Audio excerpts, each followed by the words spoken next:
तो नमस्कार दोस्तों, स्वागत है आपका अपने YouTube channel electrical with cute boy में। तो दोस्तों आज जो धक्का लगा है, ठीक है, कि NHPC का जो एडमिट कार्ड है वो आ चुका है। ठीक है, ऐसा मतलब सबको शॉक लगा है। ये उसी पे वीडियो होने वाली है कि ये शॉक लगा है और इस शॉक से आपको कैसे कंपनसेट करना है। और ये शॉक जो लगा है वो ऐसी इंटरमीडिएट वाली तैयारी में लगा है कि बच्चों की अभी तैयारी नहीं हो रखी और एडमिट कार्ड आ गया है। ठीक है, और सबसे ज़्यादा धक्का जो लगा है वो फ्रेश कैंडिडेट्स को लगा है, क्योंकि जिनको अभी तजुर्बा भी नहीं है, जो पहली बार NHPC देने जा रहे हैं, उनकी इसकी तैयारी ही नहीं हो रखी और एकदम एडमिट कार्ड आना, बाप रे, इतना फास्ट प्रोसीजर। ये तो भैया वंदे भारत एक्सप्रेस से भी तेज हो गया, ये तो कुछ ज़्यादा ही तेज हो गया। ठीक है, इतना तेज मैंने कभी प्रोसीजर जो है एडमिट कार्ड निकलने का वो आज तक भी नहीं देखा। ठीक है, मतलब बिल्कुल हैरानगी लगी। पहले मेरे को लगा ये झूठ है, ठीक है, लेकिन फिर जब मैंने वाकई साइट पे जाके देखा, मैंने कहा यार ये तो सच्ची बात है। ठीक है, तो अब ये जो धक्का लगा है ना कि भैया बीच की ही तैयारी में एडमिट कार्ड आ जाना, ठीक है, तो अब इसको कंपनसेट आपको कैसे करना है। तो देखिए अभी भी ज़्यादा पैनिक नहीं हुआ है, 10 डेज आपके पास हैं। तो आप कुछ नया पढ़ने से बढ़िया ना, जो आपके पास मटेरियल है उसी को आप रिवाइज करिए। हमेशा एडमिट कार्ड होने से पहले यही स्ट्रेटेजी होती है कि आप नया पढ़ने जाएंगे तो पिछला रह जाएगा आपका और गुड़ गोबर हो जाएगा। जितना भी आप पढ़ चुके हैं, ठीक है, उसको आप परफेक्टली रिवाइज करिए। अब यही है टाइम भैया, ठीक है, और कुछ नहीं होता। नया आप टॉपिक पढ़ने की कोशिश ना कीजिए, ठीक है कोई। और अगर ये टाइम स्पैन कम हुआ है तो सिर्फ आपके लिए नहीं हुआ, सभी कैंडिडेट्स के लिए हुआ है जो NHPC के एग्जाम दे रहे हैं। तो इससे ना कहीं जो पेपर होगा वो, क्योंकि जल्दी हो रहा है तो सब सारे जल्दी सब कुछ कवर करने की कोशिश करेंगे, तो इसका इम्पैक्ट आपको पेपर वाले दिन भी देखने को मिलेगा। इवन हो सकता है इसका इम्पैक्ट आपको कट ऑफ भी देखने को मिल जाए। अब ऐसा हो क्यों रहा है, देखिए, जैसे NHPC ने इतनी जल्दी एडमिट कार्ड दे दिया, और ऐसे सुनने में आ रहा है कि रेलवे का एग्जाम पैटर्न बदल रहा है। ठीक है, और एक और न्यूज़ सुनने को आ रही है कि UPPCL की वैकेंसी जो है वो सितंबर में ही आने वाली है और उसका एग्जाम भी कुछ ऐसा सही आपको देखने को मिलेगा।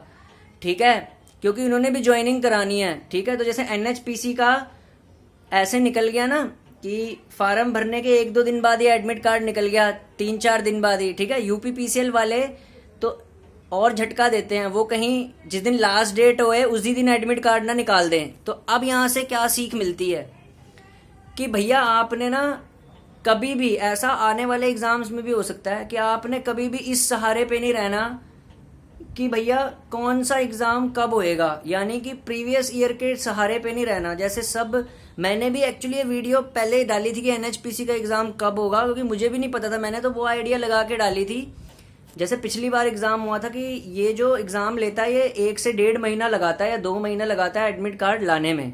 लेकिन जो अभी निकाला है TSDC और NHPC ने, ये तो एकदम ही शॉकिंग था। मतलब मैंने तो यकीन ही नहीं किया। फिर जब मैंने साइट पे जाके देखा, फिर मैंने आज एक शॉर्ट वीडियो भी डाला था जिसमें मैंने बताया था कि भैया तुम्हारा जो एग्जाम है वो अगले 10 दिन के अंदर होने जा रहा है और 23 तारीख को आपका एग्जाम है। ठीक है, तो कईयों ने मेरे को कमेंट करके ट्रोल भी किया कि तू झूठ बोल रहा है। तो मैं झूठ नहीं बोल रहा बिल्कुल भी, आप साइट पे जाके दे सकते हैं। ठीक है, और ये एकदम सच्ची बात है और ये शौक सबको लगा है। तो अब यहाँ से क्या डिसाइड होता है, आपने जितना पढ़ा है ना उसी को रिवाइज कर जाओ। ठीक है, और जो इंपॉर्टेंट टॉपिक्स है जनरली उन्हीं पे ही, अब ना ये नहीं कि आप सारे MCQ रिवाइज करो, मेन MCQs को रिवाइज करो। ठीक है, अगर आप सारे MCQs करने लग गए ना, जैसे कोई यूथ की किताब है तो यूथ की किताब लगाने लग गया सारे, तो उसका फिर वो सारे सब्जेक्ट नहीं रिवाइज कर पाएगा। ठीक है, तो आप क्या करिए, कुछ मेन MCQs लगा जाइए। ठीक है, जैसे मशीन पढ़ रहे हैं आप, तो मशीन में से ये नहीं कि अगर यूथ में हजारों MCQs दे रखे हैं, RK राजपूत में हजारों दे रखे हैं, तो आप वो लगाइए। आप थोड़ा छांट के लगाइए कि यार ये इंपॉर्टेंट हो सकता है, ये इंपॉर्टेंट हो सकता है। ठीक है, और न्यूमेरिकल भी सारे करने की जरूरत नहीं है, छांट के कि ये है। दूसरा यही तरीका बनता है अब तो। ठीक है, इंपॉर्टेंट लगाने का, अपने तरफ से आइडिया लगा के कि ये बन सकता है, ये बन सकता है, और जितने आपने जेई एग्ज़ाम दिए हैं अभी तक उसका थोड़ा सा एक्सपीरियंस लगा के। ठीक है, तो यही अब तरीका बन सकता है। दूसरा, जो जीके का पोर्शन है, ठीक है, जीके का पोर्शन है, उसमें भी आपको अब छांट के ही पढ़ना पड़ेगा। अब ये नहीं कि करंट अफेयर आप पूरे 3-4 महीने के इकट्ठे ही लगने लग जाएं। ठीक है, तो अगर करंट अफेयर भी आप रिवाइज कर रहे हैं तो जितने टाइम तक के होते हैं आप उतना ही करिए, ये नहीं कि आप हड़बड़ाहट में, अब जैसे कई बोलते हैं 6 महीने के करंट अफेयर आ जाते हैं। करंट अफेयर 6 महीने के आते हैं नो डाउट, लेकिन अब 10 दिन में 6 महीने के करंट अफेयर करना बहुत ही मुश्किल बात है। तो आप 2-3 महीने की भी कर जाइए, लेकिन उनको अच्छे से कर जाइए। बस ये नहीं कि 6 महीने के करंट अफेयर को पूरा करने के चक्कर में आप पूरे 10 दिन ही बर्बाद कर दें, ठीक है। तो अब ऐसे ही होएगा, और इसका इम्पैक्ट कट ऑफ पे भी होएगा, देख लेना कट ऑफ पे इसका इम्पैक्ट होएगा जल्दी एडमिट कार्ड का। सब हड़बड़ाहट में ही पढ़ के जाएंगे, ठीक है, ठीक है। तो ऐसा ही होने वाला है, ठीक है।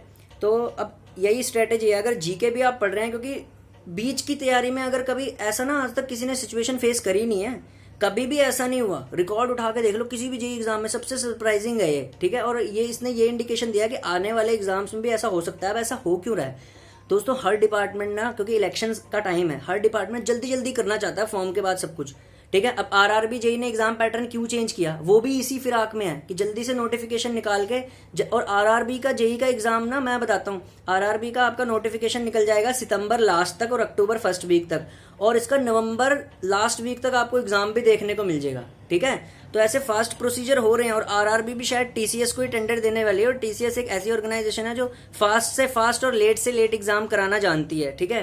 तो यही है, ठीक है। एनएचपीसी का एग्जाम भी टीसीएस ही कंडक्ट करा रही है, तो फास्ट मोड में है इसका इस बार का, तो ठीक है।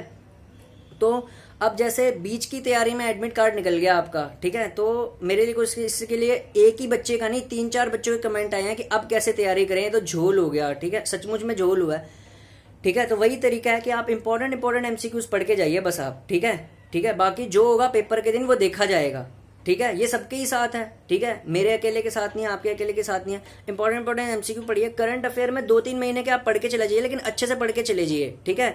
अब ऐसे नहीं होगा कि पूरे साल के आप रिवाइज कर देंगे 10 दिन में, या बड़ा कोई तीर मार लेगा कोई, ठीक है, ऐसा कुछ नहीं होता, ठीक है। इसी तरीके से तो अब बस यही है कि इंपॉर्टेंट ही टॉपिक आप कर सकते हैं, ठीक है। और बात रही जो नया सब्जेक्ट इंक्लूड है हाइड्रोडायनेमिक्स वाला, तो उसके लिए भी अब इतना टाइम तो है नहीं कि आप पूरा डेप्थ में उसको पढ़ लेंगे। तो आप क्या कीजिए, जो भी आपके पास फिजिक्स की किताब मौजूद है, 12th की हुई या फिर कोई भी मैकेनिकल सिविल की कंबाइंड कोई बेसिक मौजूद है, तो उससे ना हाइड्रोडायनेमिक्स की बेसिक डेफिनेशन आप पढ़ जाइए, ठीक है। और बेसिक ही आएगा पेपर में, और बेसिक से अगर ऊपर आया तो 10 दिन है भैया पढ़ने के लिए, कोई नहीं कर पाएगा। अगर बेसिक से ज़्यादा टफ डाल दिया, ड्राइंग के क्वेश्चन बेसिक से ज़्यादा टफ डाल दिए, या फिर बेसिक से ज़्यादा इसने उठा के डाल दिए, ठीक है, या बेसिक से ज़्यादा इसने न्यूमेरिकल ऊपर वाले डाल दिए हाइड्रोडायनेमिक्स वाले सेक्शन में, जो एडिशनल सेक्शन ऐड हुआ है इलेक्ट्रिकल में, तो कोई भी उसको नहीं अटेम्प्ट कर पाएगा, ठीक है। तो अब यही सवाल बनता है कि टेक्निकल से आप छांट के पढ़ के जाइए, सारे सब्जेक्ट जितने भी उनमें से इंपॉर्टेंट एमसीक्यूज पढ़ जाइए, ठीक है। सारों का तो टाइम इतना है भी नहीं, 10 दिन में आप कितना कर लेंगे, ठीक है। ये नए बच्चों के लिए मैं बोल रहा हूँ, जो नए तैयारी हैं, जो पहली बार एनएचपीसी का एग्जाम दे रहे हैं, ठीक है। तो यही तरीका बचता है। इसी तरीके से जीके में भी इस तरीके से रीजनिंग में भी अब इतना सारा तो नहीं है कि आप पूरी रिवाइज कर देंगे। कुछ मेजर टॉपिक्स को आप उस पर कमांड करके चले जाइए 10 दिन के अंदर, जैसे ब्लड रिलेशंस पे कमांड करके चले जाइए, वो हर एग्जाम में पूछा जाता है, ठीक है। कोडिंग डिकोडिंग पे कमांड करके चले जाइए, नंबर सीरीज पे कर जाइए, अल्फाबेटिकल ऑर्डर्स पे, ठीक है, और सिटिंग अरेंजमेंट। ये 5 टॉपिक भी अगर आप कर लेंगे ना 10 दिन में अच्छे से, तब भी आप रीजनिंग में अच्छे नंबर ला सकते हैं, मतलब इंटरमीडिएट मॉडरेट नंबर तो ला ही सकते हैं, ठीक है। तो यही चक्कर है। अब basic electrical machine power system और एस्टिमेशन एंड कॉस्टिंग के सारे एमसीक्यूज लगाने की आपको जरूरत नहीं है, ठीक है।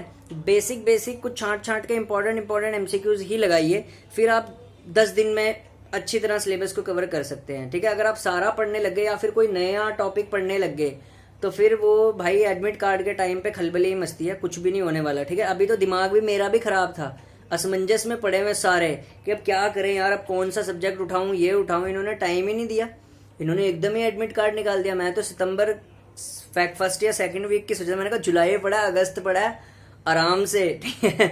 लेकिन अब सिचुएशन बन गई ऐसी, तो सबके लिए ही बनी है, ठीक है, ठीक है। तो यही होता है, ठीक है। किसी को भी यकीन नहीं था, इवन जो एनएचपीसी में सिलेक्टेड कैंडिडेट है जिनकी आप वीडियो देखते हो, एक मैडम है ना एनएचपीसी की, उन्होंने तक ये बोला था कि एग्ज़ाम अगस्त या सितंबर में ही जाके होगा, ठीक है। तो बड़ी शॉकिंग न्यूज़ है कि एनएचपीसी ने बहुत जल्दी ही किया है, ठीक है। तो अगर जिस हिसाब से एग्ज़ाम करा रहे हैं ना, तो मुझे लग रहा है ये 15-20 दिन के अंदर रिजल्ट भी निकलवा देगा, ठीक है, या एग्ज़ाम से अगले दिन ही रिजल्ट ना निकलवा दें, हफ्ते के अंदर ही, मुझे तो लग रहा है।